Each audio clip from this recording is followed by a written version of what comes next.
pa ako ng vlogger. Hi vlog, welcome sa mga fans. Shout out sa inyo lahat. Shout out, hello. Mindo si Zero, lahat usisahin, lahat bubusisihin. Mindo si Zero, ano pa ang hinihintay nyo?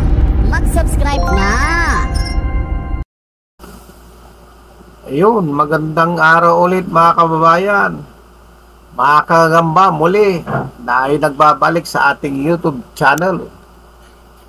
Yan, kung hindi ka pa subscriber, nanonood lang, pwedeng pasubscribe ang ating YouTube channel, patindot na rin ang notification bell. Siyempre, like and share na rin mga kagamba para matuwa naman tayo ta dumami yung ating viewers dahil kulilat na yung ating YouTube channel mga kagamba. Kaya minsan na tinatamad na tayong mag-upload ng patungkol sa gagamba gawa nung wala na masyadong nagsusupport sa atin, halos wala ng views. Halos lahat naman ng spider content creator na vlogger dyan is wala talagang views. Na patunay lang yan na hindi uso ang gagamba. Pero ngayon medyo umangat na ng konti yung ating views sa gagamba. So unti-unting nag-uuso na sa iba't ibang lugar. Sa katunayan nga may mga tumawag sa akin, gustong kumuha ng gagamba. May nagtatanong magkano, maraming tanong, maraming gustong kumuha dahil nga daw ako daw ang legit na maganda raw kumuha ng gagamba sa akin. Eh bakit nung nagtitinda ako, wala naman akong, pag may nagtanong wala lang, tanong lang. Eh ngayon pag nagtanong, pag sinabi kong wala akong gagamba, sabi nila, hindi kasi gusto kong kumuha sa iyo eh. Ganun ba talaga yun? Pag wala kang gagamba, pipilitin ka. Pero pag may gagamba ka, wala lang, magtatanong lang. Sige, ano na lang po ako. Chat na lang ako o text na lang ako kung kukuha ako. Yun, huwag mo nakasahan yung mga ganon. Pero ngayon, pag sinabi ko wala akong gagamba, sayang. Sabihin niya, sayang. Sa'yo pa, kung pa namang gustong kumuha. Ayun mga tema, mga gagamba. Ngayon, dumako tayo dito sa gagamba naman, Sa ngayon, ang Tagalog talagang madalang na. Yung mga ganitong panahon, kahit walang calamity, pagka ganitong panahon, mga kagamba, ay wala na talagang gagamba na Tagalog. Ito ang dadagsa ngayon pag ganitong panahon, isat siya ng August hanggang October yan. Bago mag-undas kasi wala na naman mahuli dahil months na, malalamig na yung panahon, mag-iiba na yung klima. So, mawawala na naman ang gagamba. Para bang mag-i-evolve na naman sila sa ibang panahon, ganyan. Kaya, kahit anong gawin mo, kung sa ngayon ay o-order ka ng maraming Tagalog, ayon doon sa aking experience, basta't ganito, August na mga kagagamba, pahirapan na sa Tagalog. Pero may time na yung taon ng 2009, hanggang September yon, ang daming gagambang Tagalog sa Pangasinan. May ganyang panahon. Pagka maraming tipaklong na nahuhuli mga tao ko, yung tipaklong na walang pakpak, gumagapang lang sa mga dahon-dahon, sinasagag nila yun eh. Yun, maraming gagamba pag maraming ganon. Sumasabay yun. Pero ngayon, sa nakikita ko ngayon, at saka yung mga namumonitor ko, wala, kunti talaga Tagalog. Pahirapan ng Tagalog, kaya ang presyo ganon pa rin, mahal pa rin.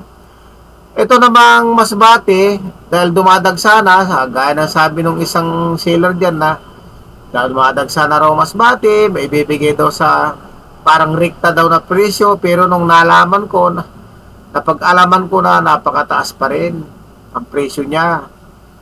Ang balita ko kasi mga kagagamba, ang presyo dyan sa mismong ahinte o sa puno, nakukuha nila ng nasa mga 555 to 550 yan. Tapos, ibinibigay nila ng wholesale sa mga kapwa nilang seller, ibibigay sa reseller yan ng 750. Okay? And then, yung reseller naman na binigyan ng seller na galing sa probinsya, presyong probinsya yung pagkakuha niya, papatong na naman ang piso yon or 1.50, kaya magiging 850 yon o 900. Ganyan. Ngayon, pagka yung seller naman, yung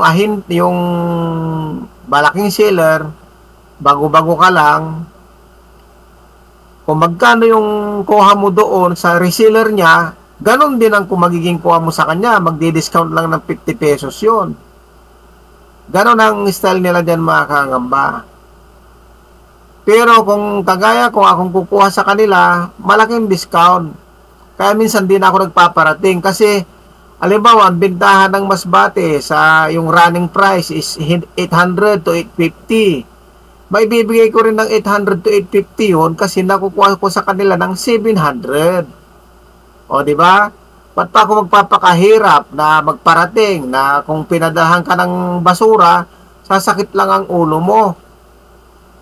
Ganon ang labanan yan sa masbate. Minsan, pag mas mataas ang presyo mo, at datihan ka na, ayun, medyo gagandahan nila. Pero pag baguhan ka lang din, kaya itong mga ibang reseller natin at bago-bago at mayroong kumontak sa inyo na hinti galing ng masbate, naku, mag-ingat kayo. Kasi, kaya walang buyer yan, iniwanan na ng buyer yan. Yun ang nangyari dyan. Gawa ng hindi niya sinusuportahan ng maayos yung buyer niya na maayos magbayad.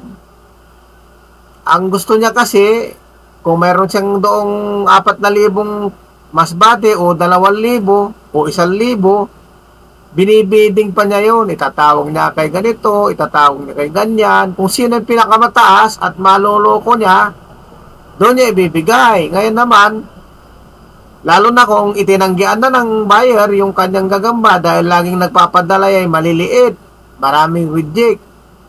So, pinagsawaan na siya ng mga legit na mga buyer na malalaki, pupunta ngayon sa inyo yan, itong mga reseller. Dahil nandyan na sila sa group, imi-message ka nito. Nakikita nila yung activity dito sa Metro Manila dahil na sa group na yan. Mga nagpo-post, yung mga naghahanap, looking for ganyan to, direct sa ganyan, o sasabihin sa'yo, oh, direct ako. Yung pala, hindi. At saka ito pa ang nangyayari, mga kagagamba, sa Masbate, Ang Masbate kasi island yan. Masbate Island. Dito yung mga bus sa Pioduran. Sa Pioduran yung mga bus. Nandiyan ang terminal. Ngayon, nakalimutan ko na yung pangalan ng babae dyan na siya lahat ang kumukuliktan ng gagamba na nanggagaling sa Masbate na ipinapadala dito sa Luzon. Siya nag-aasikaso. May mga pangalan na nakalipak na. Yung iba naman, may mga order na si mismong yung taga-ayos ng gagamba doon sa Pioduran, yung babae na yon, minsan, may pinadala kay ganito. Halimbawa, nag-order ako sa Masbate, Rikta. Walang pakinabang yung ali na yon sa akin, dahil Rikta ako doon sa Masbate. Ang mangyayari dyan, i-hold niya yon, ibibinta niya sa iba, kakausapin niya yung ahinti ko. Tataas niya ng konti. Tapos may kausap pala yung babae na yon doon sa Pioduran, may kausap dito sa Metro Manila, sasabihin niya, o padala ka na ng pera ngayon, padala ka na ng kaha, o bayaran mo na lang yung kaha, padala mo na ngayon. At bukas, naandyan na yan. O siyempre, kung kausap mo siya, papadala mo na kagad ng pera yon. O babaguhin lang yung pangalan ng box doon, sa'yo na yon. Kaya yung ibang legit na buyer, kaya naghintuan makagamba dahil sa nangyayari yan sa Masbate. Kaya ang daming huminto sa paggagamba ngayon sa mga ganyang pangyayari na umorder ka, nagpadala ka na doon sa bata mo, i-declare nila ngayon, nawawala. Pero binago nila yung pagkakaripak noon, pati pangalan. Napunta doon sa isang reseller na tinaasan nila. Halimbawa, ang kuha niya halimbawa sa akin 850, ang kuha naman nung isang buyer doon sa kanila dahil taonan niya yun 550, o di ipapasa sa akin ng 700, ganyan. Siyempre, gagastos din yung malaking buyer na yun. Ipapasa ko ng 850, ganyan. Ay bababaan lang ng piso yon. Yung deliver ko halimbawa ng 850, bababa lang ng piso yon. Di papatol na ngayon yung deliver ko na kumukuha ng 10. Kasi magiging 750 na lang. Nakatipid nga naman siya ng 100. Ngayon, ang kumikita yung babae doon sa Piodoran, yung nag-aayos lahat ng mga padalang kaha, nag-aayos lahat ng mga gagamba galing ng Masbate Island, papunta dito sa Metro Manila. Iisang nag-aayos niyan. Yung, kung makikita nyo dyan sa mga box nyo, sa mga parating, nakalagay ang pangalan niya doon.